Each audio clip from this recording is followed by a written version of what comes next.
Cent Mary's ഐ.ടിയുടെ machinist second year trade theory online ക്ലാസ്സുകളിലേക്ക് സ്വാഗതം. നമ്മൾ അവസാന ക്ലാസ്സുകളിൽ എടുത്ത ഭാഗം ലെയ്ത്തിലെ ബോറിംഗ് ബാറുകളുടെ ഡിസിഗ്നേഷൻ ആയിരുന്നു. ഇന്ന് എടുക്കാൻ പോകുന്നത് ടെസ്റ്റിലെ page number 71 tool geometry insert type nomenclature of insert എന്ന ഭാഗമാണ്. നമ്മൾ ആദ്യമായി എടുക്കുന്നത് ടൂൾ ജോമെട്രി.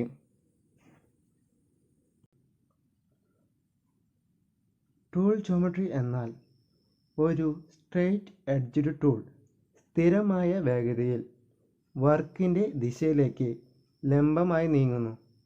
ഈ സൃഷ്ടിയാണ് ടൂൾ ജോമെട്രി എന്ന് പറയുന്നത്.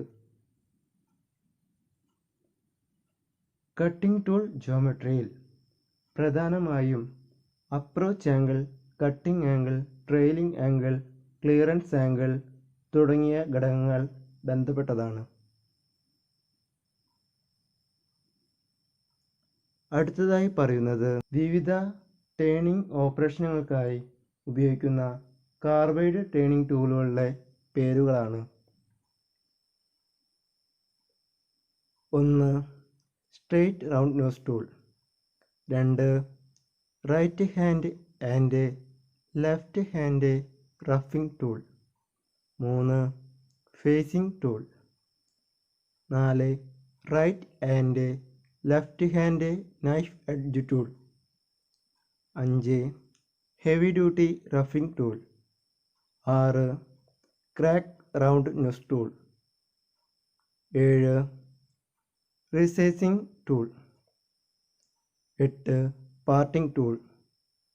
9. Screw cutting tool.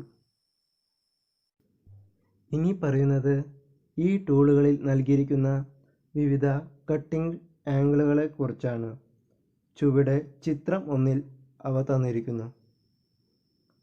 1 എന്ന് പറഞ്ഞിട്ട് അടയാളപ്പെടുത്തിയിട്ടുള്ള ആംഗിള് അപ്രോച്ച് ആംഗിളും, 2 കട്ടിംഗ് ആംഗിളും, 3 ട്രെയിലിംഗ് ആംഗിളും, 4A front clearance primary, 4B front clearance secondary, 5A side clearance primary, 5B side clearance secondary, 6 top rake. ഇത് നെഗറ്റീവ് റൈക്കാണ് തന്നിരിക്കുന്നത്. അത് പോസിറ്റീവ് റൈക്കാവാം, സീറോ റൈക്കാവാം. അതുപോലെ 7 സൈഡ് റൈക്ക്. തുടർന്ന് വരുന്ന ചിത്രങ്ങൾ facing tool, rough turning tool, finish turning tool, parting tool, boring tool എന്നിവയും ബന്ധപ്പെട്ട വിവിധ കോണുകളാണ്. ഈ കോണുകളുടെ ആംഗിളുകൾ നിങ്ങൾക്ക് അറിഞ്ഞിരിക്കണം. കാരണം നമ്മൾ റീഗ്രൈൻഡിങ് ആയി യൂസ് ചെയ്യുമ്പോൾ ഈ ആംഗിളുകൾ നമ്മൾ ശ്രദ്ധിച്ചിരിക്കണം. ഈ ആംഗിളുകൾ ശ്രദ്ധിച്ചില്ലെങ്കിൽ നമുക്ക് ടൂൾ ലൈഫിൻ്റെ കാലാവധി കുറവായിരിക്കും. പരമാവധി അവർ തന്നിരിക്കുന്ന ആംഗിൾ തന്നെ പരമാവധി യൂസ് ചെയ്യുമ്പോൾ അതിൻ്റെ കട്ടിംഗ് എഡ്ജ് ഡാമേജിങ് കുറവായിരിക്കും. അപ്പോൾ കൂടുതൽ നാൾ നമുക്ക് ടൂൾ ലൈഫ് ലഭിക്കുന്നതാണ്. ആദ്യം തന്നിരിക്കുന്നത് ഫേസിംഗ് ടൂൾ. ഫേസിംഗ് ടൂളിൽ അവർ ഫ്രണ്ട് ക്ലിയറൻസ് പ്രൈമറി തന്നിട്ടുള്ളത് 5 ഡിഗ്രിയും, അതുപോലെ സെക്കൻഡറി ക്ലിയറൻസ് വരുന്നുണ്ട്, അത് സെക്കൻഡറി ഫ്രണ്ട് ക്ലിയറൻസ് വരുന്നുണ്ട് 2 ഡിഗ്രിയുമാണ്. അതുപോലെ സൈഡ് ക്ലിയറൻസ് പ്രൈമറി 6 ഡിഗ്രിയും അതിൻ്റെ സെക്കൻഡറി ക്ലിയറൻസ് 2 ഡിഗ്രിയുമാണ്. അപ്രോച്ച് ആംഗിളായി വരുന്നത് 5 ഡിഗ്രിയുമാണ്. ചിത്രം നോക്കി ഏകദേശം ഒരു ഫേസിംഗ് ടൂളിലെ രൂപം നിങ്ങൾ മനസ്സിലുണ്ടായിരിക്കണം. അടുത്തതായി പറയുന്നത് rough turning tool. Rough turning എന്തിനായിരിക്കും? കൂടുതൽ ഡെപ്ത് കട്ട് ചെയ്യാനായിരിക്കും. അപ്പോൾ അതിൻ്റെ റൈക്ക് ആംഗിൾ എപ്പോഴും നെഗറ്റീവ് റൈക്ക് ആംഗിൾ ആയിരിക്കും. അതിൽ ചിത്രത്തിൽ നെഗറ്റീവ് റൈക്ക് അവർ 4 ഡിഗ്രി തന്നിട്ടുണ്ട്. അതിൽ നേരത്തെ പറഞ്ഞ പോലെ തന്നെ ഫ്രണ്ട് ക്ലിയറൻസ് ഇതിൽ പ്രൈമറി 6 ഡിഗ്രിയും സെക്കൻഡറി 2 ഡിഗ്രിയും തന്നെ.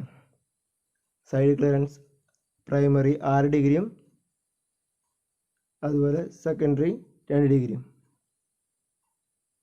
അതിൻ്റെ അപ്രോച്ച് ആംഗിൾ 20 ഡിഗ്രിയാണ് അവർ തന്നിരിക്കുന്നത്. അതുപോലെ സാധാരണ ഒരു റഫിംഗ് ടൂളിൻ്റെ ഏകദേശം ഒരു ചിത്രമാണ് അവർ തന്നിരിക്കുന്നത്. ചിത്രത്തിന് ഏകദേശം മിക്ക ഭാഗങ്ങളും കൊടുത്തിട്ടുണ്ട്. ലെങ്ത്ത് ഇതൊക്കെ മാറാം, പക്ഷേ ഈ ആംഗിളുകൾ നമ്മൾ അറിഞ്ഞിരിക്കേണ്ടതാണ്. Finish turning tool. Finish turning ടൂളിനെ എപ്പോഴും പോസിറ്റീവ് റൈക്കാണ് യൂസ് ചെയ്യുക. ഒരു ആംഗിൾ തന്നില്ല, അത് നമുക്ക് അതിനനുസരിച്ച് കൊടുക്കാം. 4 ഡിഗ്രി തന്നെയായിരിക്കും മിക്കതും വരിക. അത് ഓരോ ഇതിനും മെറ്റലിനനുസരിച്ച് മാറും. ഇതിൻ്റെ കട്ടിങ് ആംഗിൾ എപ്പോഴും മിക്കതും 60 ഡിഗ്രി ആയിരിക്കും. അതിൻ്റെ ഫ്രണ്ട് ക്ലിയറൻസ് പ്രൈമറി 6, സെക്കൻഡറി 2 തന്നെ. ചിത്രം നന്നായി മനസ്സിലാക്കേണ്ടതാണ്. അപ്പോൾ നമ്മൾ ചിത്രം മനസ്സിലാകുന്നപ്പോൾ ഒരു ഏത് തരം ടൂളാണോ ആ ടൂളിൻ്റെ ഏകദേശം ചിത്രം വന്നതിൻ്റെ ആംഗിളുകൾ പരമാവധി നമുക്ക് തന്നെ കിട്ടും. ഇപ്പോൾ വന്ന മിക്ക ടൂളിനും സൈഡ് ക്ലിയറൻസ് ഫ്രണ്ട് ക്ലിയറൻസ് ഏകദേശം ഒരേപോലെയാണ്. അപ്പോൾ പെട്ടെന്ന് പഠിച്ചു വയ്ക്കാൻ നിങ്ങൾക്ക് എളുപ്പമായിരിക്കും. അടുത്തത് parting of tool. Parting tool എന്നത് ഉദ്ദേശിക്കുന്നത് ഇതാ, നമുക്ക് ജോബ് കട്ട് ചെയ്തെടുക്കാനായിരിക്കും. അപ്പോൾ അതിൻ്റെ ഷേപ്പ് അതിനനുസരിച്ച് തിക്നെസ് കുറവായിരിക്കും. മറ്റുള്ള ടൂളിനെ അപേക്ഷിച്ച് ഇതിന് റിലീഫ് ആംഗിൾ എപ്പോഴും ഉണ്ടായിരിക്കും. 2 സൈഡിലും റിലീഫ് ആംഗിൾ 1 ഡിഗ്രി വെച്ച് ഉണ്ടായിരിക്കും. അതുപോലെ ഫ്രണ്ട് ക്ലിയറൻസ് എപ്പോഴും അത് നേരത്തെ പറഞ്ഞ പോലെ തന്നെ 6 ഡിഗ്രിയും എൻ്റെ പ്രൈമറി 6, സെക്കൻഡറി 2 ഡിഗ്രി ആയിരിക്കും. ഇതിൻ്റെ സൈഡ് ക്ലിയറൻസ് എന്ന് പറയുന്നത് 2 സൈഡും 2 ഡിഗ്രി വെച്ചായിരിക്കും. അതിൻ്റെ ഷേപ്പ് നിങ്ങളെല്ലാവരും അറിഞ്ഞിരിക്കണം. Parting ടൂളിൻ്റെ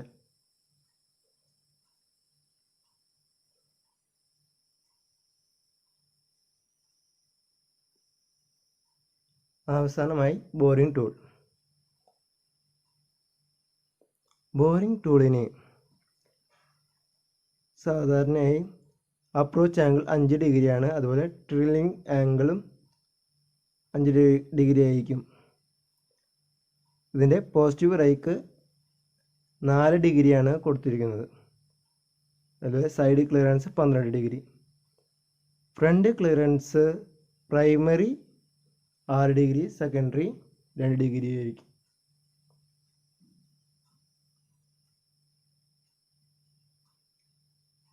അടുത്തായ topic rake ആംഗിളുകൾ.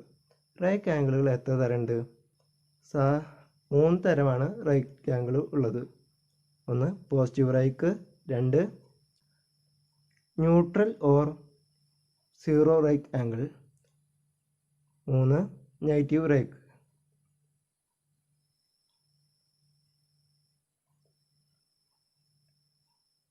ആദ്യം പോസിറ്റീവ് റൈക്ക്. പോസിറ്റീവ് റൈക്ക് ചിത്രത്തിൽ കാണിച്ചിരിക്കുന്നത് പോലെ കട്ടിംഗ് ടൂളിൻ്റെ ഫേസ് കട്ടിംഗ് എഡ്ജിൽ നിന്ന് അകത്തെ വശത്തേക്ക് ചെരിഞ്ഞിരിക്കും. അങ്ങനെയുള്ള ടൂളുകൾക്ക് പോസിറ്റീവ് റൈക്കാണ് ആംഗിളുകളാണ് ഉണ്ടായിരിക്കുക. ഈ ടൂളുകൾ സാധാരണയായിട്ട് ഉപയോഗിക്കുക സാധാരണയായി എല്ലാ ടൂളുകളിലും ഉപയോഗിക്കും. അടുത്തത് ന്യൂട്രൽ ഓർ 0 റൈറ്റ് ആംഗിൾ. ചിത്രത്തിൽ കാണിച്ചിരിക്കുന്നത് പോലെ ടൂളിൻ്റെ ഫേസ് കട്ടിംഗ് എഡ്ജിന് ലംബമായി വരുന്ന രീതിയിലായിരിക്കും ഉണ്ടാവുക. ഇങ്ങനെ ലംബമായി വരുന്ന ടൂളുകൾക്ക് 0 റൈക്ക് ആയിരിക്കും ഉണ്ടാവുക. ബ്രാസ് പോലെയുള്ള മെറ്റലുകൾ ടേണിങ് ചെയ്യുമ്പോൾ 0 റൈക്കുള്ള ടൂളുകളാണ് പരമാവധി യൂസ് ചെയ്യുക. അവസാനമായി നെഗറ്റീവ് റൈക്ക്. ചിത്രത്തിൽ കാണിച്ചിരിക്കുന്നത് പോലെ ടൂളിൻ്റെ ഫേസ് കട്ടിംഗ് എഡ്ജിൽ നിന്ന് പുറവശത്തേക്കായിരിക്കും ചെരിഞ്ഞിരിക്കുക.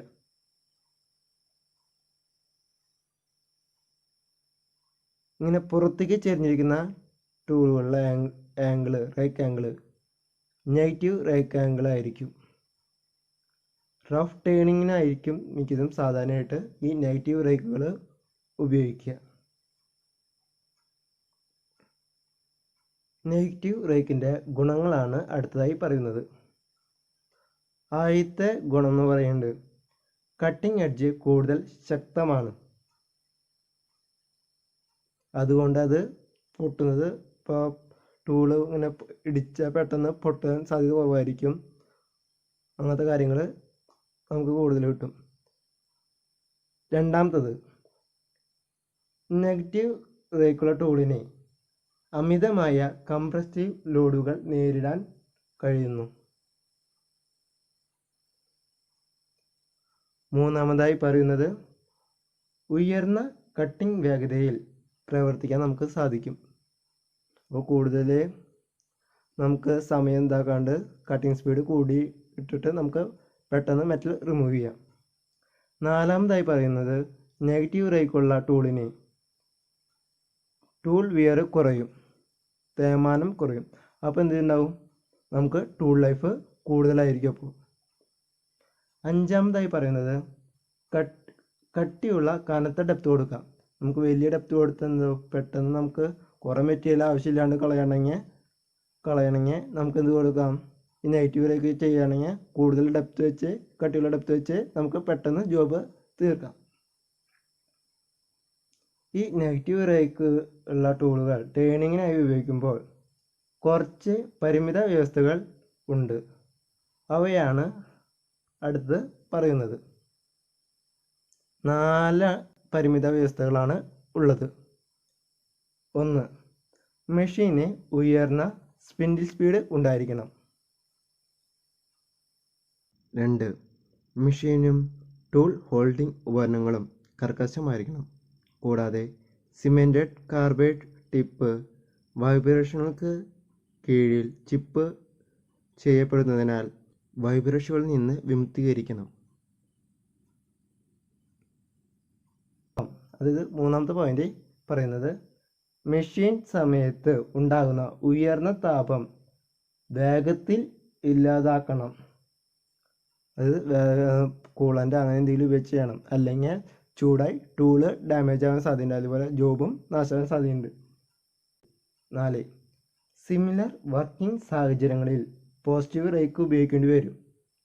അപ്പോൾ മെഷീനുകളിൽ നൽകിയിരിക്കുന്നതിനേക്കാൾ കുറഞ്ഞത് 10 മുതൽ 15% വരെ മെഷീൻ്റെ മോട്ടറിൻ്റെ പവർ ഉണ്ടായിരിക്കണം.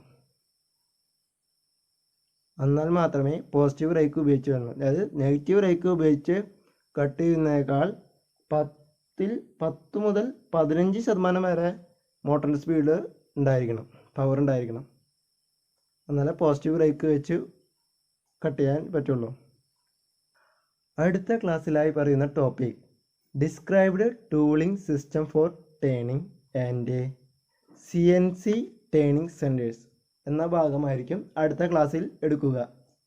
അപ്പോൾ ഇന്ന് എടുത്ത ഭാഗങ്ങളെല്ലാം നിങ്ങൾ നന്നായി അറിഞ്ഞിരിക്കേണ്ട ഭാഗങ്ങളാണ്. നമുക്ക് ഒരു ടൂളിൻ്റെ കുറിച്ച് അറിയാനും അതിൻ്റെ ആംഗിളുകൾ റീഗ്രൈൻഡ് ചെയ്യുമ്പോൾ ശ്രദ്ധിക്കേണ്ട കാര്യങ്ങളും ഏതൊക്കെ ടൂളുകളുണ്ട്, ഏതൊക്കെ ടൂളുകൾ ഏത് സമയത്ത് ഉപയോഗിക്കണമെന്ന് നമുക്ക് അറിഞ്ഞിരിക്കണം. അപ്പോൾ നെഗറ്റീവ് റേക്ക് ഉപയോഗിച്ച് ചെയ്യുമ്പോൾ ശ്രദ്ധിക്കേണ്ട കാര്യങ്ങളും അതുപോലെ അതിൻ്റെ ഗുണങ്ങളൊക്കെ പഠിച്ചിരിക്കുക. അപ്പോൾ അടുത്ത ക്ലാസ്സിൽ വീണ്ടും കാണാം.